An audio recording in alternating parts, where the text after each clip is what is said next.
नमस्कार, आप देख रहे हैं लाइव इंडिया हर पल। मैं हूं आपके साथ रेखा मिश्रा। बुलेटिन की शुरुआत करेंगे राष्ट्रपति द्रौपदी मुर्मू से, जो आज प्रयागराज पहुंची। राष्ट्रपति जैसे ही प्रयागराज पहुंची, उनका स्वागत आनंदीबेन पटेल यानी कि राज्यपाल उत्तर प्रदेश की और मुख्यमंत्री योगी आदित्यनाथ ने किया। इसके बाद राष्ट्रपति द्रौपदी मुर्मू संगम पहुंची, जहां पर उन्होंने पवित्र स्नान किया। देखिए लाइव इंडिया हर पल की ये खास रिपोर्ट। राष्ट्रपति द्रौपदी मुर्मू ने कुंभ पहुंचकर संगम में डुबकी लगाई है। उत्तर प्रदेश के मुख्यमंत्री योगी आदित्यनाथ ने उनकी अगवानी की। संगम स्नान के अलावा राष्ट्रपति मुर्मू अक्षय वट और बड़े हनुमान मंदिर में दर्शन पूजा भी करती नजर आई। यहां उनके साथ राज्यपाल आनंदीबेन पटेल और सीएम योगी आदित्यनाथ भी मौजूद रहे। बता दें कि राष्ट्रपति के दौरे को देखते हुए प्रयागराज में सुरक्षा व्यवस्था चाक चौबंद कर दी गई और उनके आगमन से पहले ही वीआईपी घाट खाली कराया गया था। देश की प्रथम नागरिक का संगम में पावन डुबकी लगाने का यह ऐतिहासिक क्षण था। उनकी उपस्थिति से महाकुंभ के धार्मिक, सांस्कृतिक और आध्यात्मिक महत्व को एक नई ऊंचाई मिलेगी। इससे पहले भारत के प्रथम राष्ट्रपति डॉक्टर राजेंद्र प्रसाद ने महाकुंभ में पावन स्नान किया था। बता दें कि राष्ट्रपति द्रौपदी मुर्मू जैसे ही संगम में पहुंची, वहां पर उन्होंने डुबकी लगाई। इस दौरान की तस्वीरें भी साफ तौर पर सामने आई है। बता दें कि रविवार को जारी आधिकारिक बयान के मुताबिक राष्ट्रपति करीब 8 घंटे का वक्त प्रयागराज में बिताएंगी। शाम 5:30 बजे राष्ट्रपति नई दिल्ली लौट आएंगे। महाकुंभ में अब तक 40 करोड़ से ज्यादा श्रद्धालु स्नान कर चुके हैं। राष्ट्रपति द्रौपदी मुर्मू संगम में डुबकी लगाने के लिए जब पहुंची, तो उनके स्वागत के लिए खुद राज्यपाल आनंदीबेन पटेल और मुख्यमंत्री योगी आदित्यनाथ वहां पहुंचे। दोनों ने राष्ट्रपति को बुके दे करके उनका स्वागत किया और फिर वहां से वह प्रयागराज के संगम घाट की ओर निकल पड़े। बोट की तस्वीरें आपको नजर आ रही है, जहां राष्ट्रपति के साथ योगी आदित्यनाथ भी नजर आ रहे हैं। और फिर उसके बाद राष्ट्रपति द्रौपदी मुर्मू ने संगम में डुबकी लगाई, जिसकी तस्वीरें फिलहाल सोशल मीडिया पर तेजी से वायरल भी हो रही है। लाइव इंडिया हर पल के लिए रांची से डेस्क की रिपोर्ट। बढ़ेंगे आगे और बात करेंगे राजनाथ सिंह की। दरअसल राजनाथ सिंह एरो इंडिया के उद्घाटन कार्यक्रम में शामिल होने के लिए बेंगलुरु पहुंचे। इस दौरान अगर हम बात करें तो आसमान में भारत की ताकत साफ तौर पे नजर आई। भारतीय नौसेना एरो इंडिया 2025 के 15वें संस्करण में अपनी शक्ति और तकनीकी प्रगति का प्रदर्शन जो है वो करती नजर आई। इसमें MiG-29 के स्कीकिंग 42B पोतरोधी हेलीकॉप्टर समेत कई नौसैनिक विमान और उपकरण प्रदर्शित किए गए। इस कार्यक्रम में नौसेना हल्के लड़ाकू विमान का भी प्रदर्शन किया गया, जैसे वैमानिकी विकास प्रतिष्ठान ने डिजाइन किया है और हिंदुस्तान एरोनॉटिक्स लिमिटेड ने निर्मित किया है। यह विमान भारतीय नौसेना की एयर पावर को और मजबूत करने के लिए महत्वपूर्ण कदम है। एशिया के सबसे बड़े एयर शो एरो इंडिया का उद्घाटन रक्षा मंत्री राजनाथ सिंह ने किया। बेंगलुरु के येलहंका वायुसेना स्टेशन पर 10 से 14 फरवरी 2025 तक आयोजित इस आयोजन में वह इंडिया पवेलियन का उद्घाटन भी किए। राजनाथ सिंह ने सोशल मीडिया पर बताया कि इस कार्यक्रम से पहले उन्होंने फिजी के रक्षा मंत्री पियो टिकडुआ से मुलाकात की, जिसमें दोनों देशों के रक्षा सहयोग को मजबूत करने पर चर्चा हुई और भारत फिजी संयुक्त कार्य समूह को संस्थागत बनाने पर भी सहमति बनी। यानी कि आसमान में भारत के सितारों का जादू जो है वो आज साफ तौर पर नजर आया और दुश्मनों को इस दौरान सावधान भी किया गया। आप अवगत होंगे, इस समय भारत में महाकुंभ चल रहा है। देश दुनिया से कई सारे लोग तीर्थराज प्रयाग में आस्था की डुबकी लगा रहे हैं। मुझे भी महाकुंभ के दौरान संगम में डुबकी लगाने का सौभाग्य प्राप्त हुआ है। मैं समझता हूं कि एरो इंडिया के रूप में आज से भारत में एक और महाकुंभ का प्रारंभ हो रहा है, जहां एक तरफ प्रयागराज का महाकुंभ आत्मसंधान का कुंभ है, तो वहीं दूसरी तरफ एरो इंडिया का यह महाकुंभ अनुसंधान का कुंभ है। जहां एक तरफ प्रयागराज का महाकुंभ आंतरिक मजबूती पर ध्यान दे रहा है, तो वहीं दूसरी तरफ एरो इंडिया का यह महाकुंभ हमारी बाहरी मजबूती पर ध्यान दे रहा है।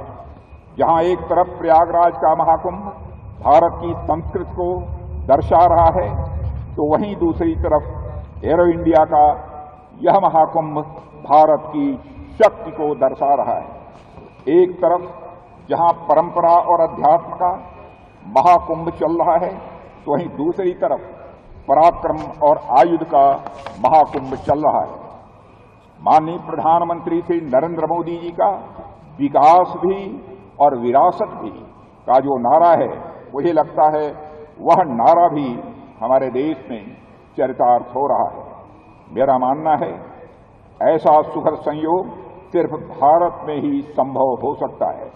फ्रेंड, दिल्ली विधानसभा चुनाव के नतीजे जब सामने आए तो हर कोई भाजपा को लेकर के और साथ ही उन्हें बधाई देने को लेकर के काफी उत्साहित नजर आया। इस बीच अगर हम बात करें जेडीयू नेता नीरज कुमार की, तो नीरज कुमार जो हैं उन्होंने भी दिल्ली में बीजेपी की सरकार बनने यानी कि केंद्र और साथ ही राज्य में एक ही सरकार लंबे समय से आने के बाद उन्होंने खुशी जाहिर की है।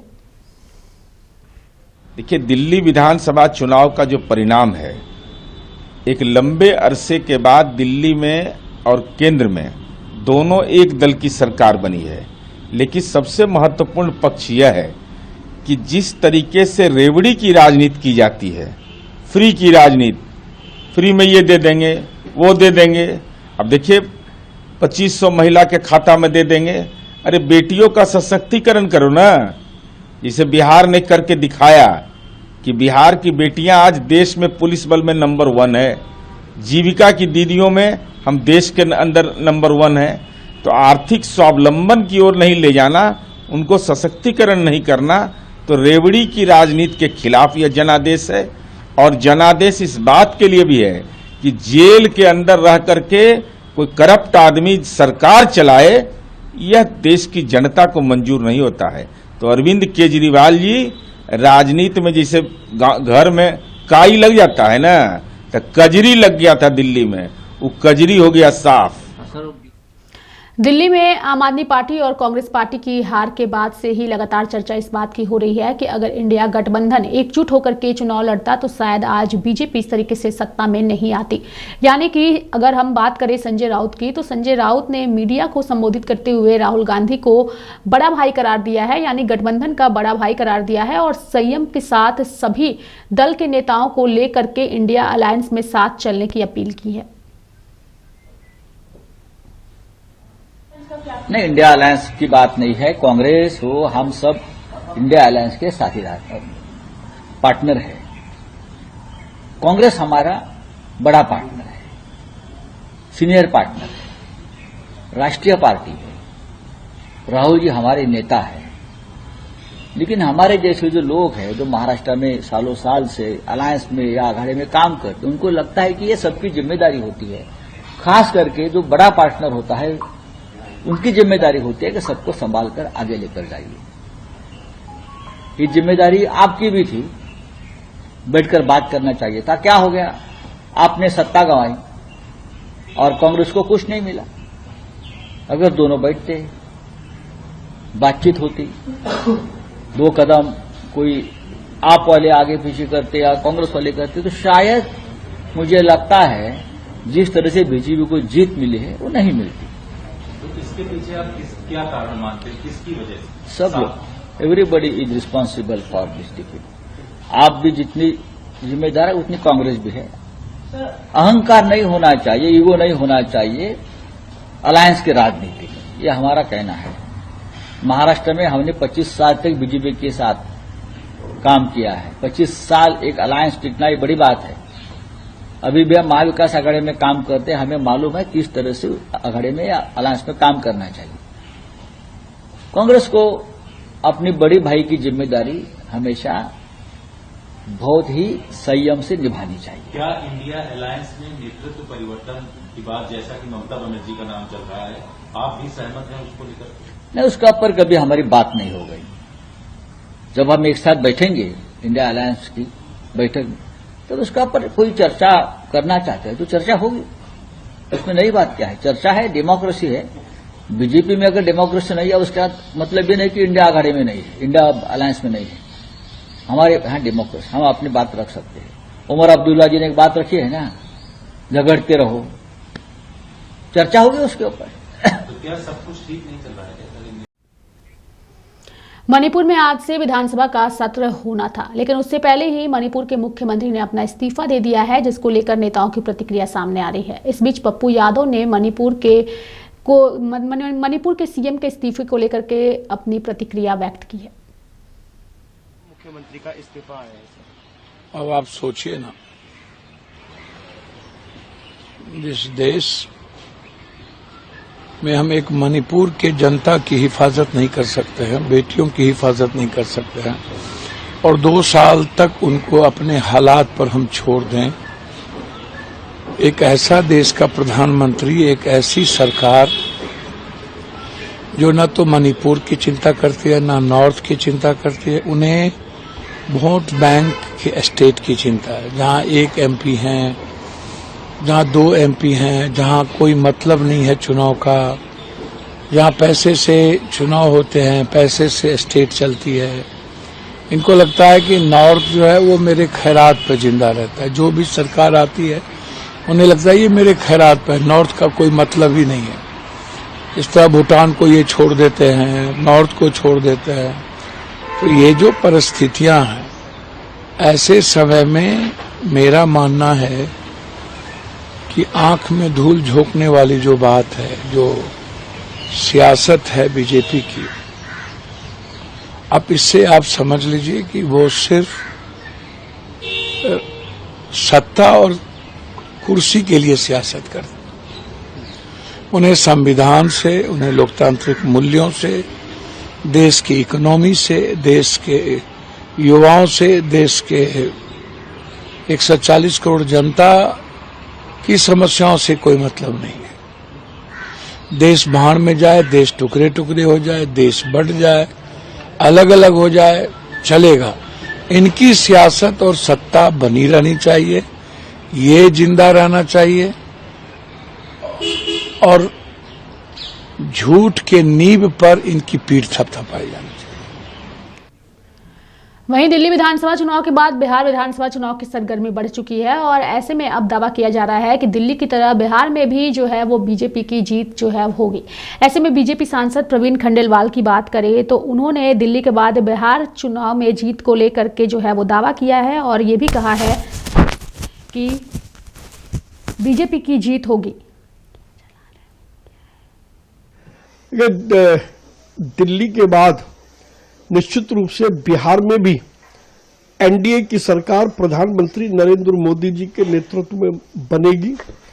बिहार की वर्तमान सरकार ने बिहार में बहुत अच्छा काम किया है और हमने देखा है कि पिछले 10 सालों में जहां जहां भी सरकारों ने अच्छा काम किया, भाजपा की या एनडीए की सरकारों ने, तो जनता ने उनको दोबारा मौका दिया है। और प्रधानमंत्री नरेंद्र मोदी जी का ये अश्वमेघ यज्ञ और उनका रथ चालू है और हम बिहार में भी पूरी मजबूत सरकार प्रधानमंत्री नरेंद्र मोदी जी के नेतृत्व में बनाएंगे।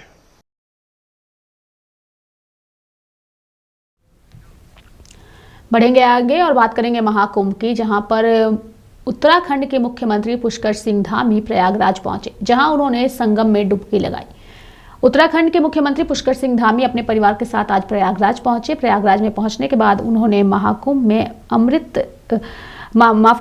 पवित्र स्नान किया। इस दौरान सुरक्षा के पुख्ता इंतजाम भी नजर आए। बता दें कि उत्तराखंड में महाकुंभ में डुबकी को लेकर के आम से लेकर खास हर कोई प्रयागराज पहुंच रहा है और जो है महाकुंभ में डुबकी लगातार नजर आ रहा है।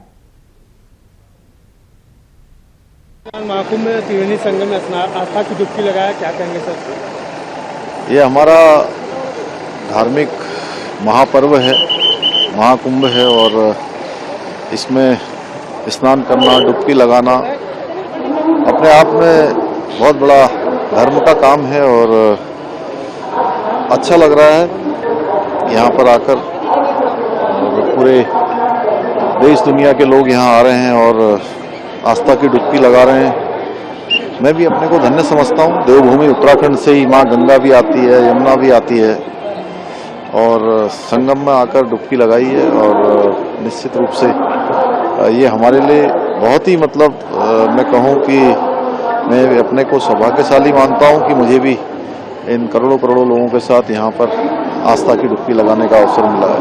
हरिद्वार में भी कुंभ का आयोजन होगा, क्या कुछ खास रहेगा? 27 हरिद्वार का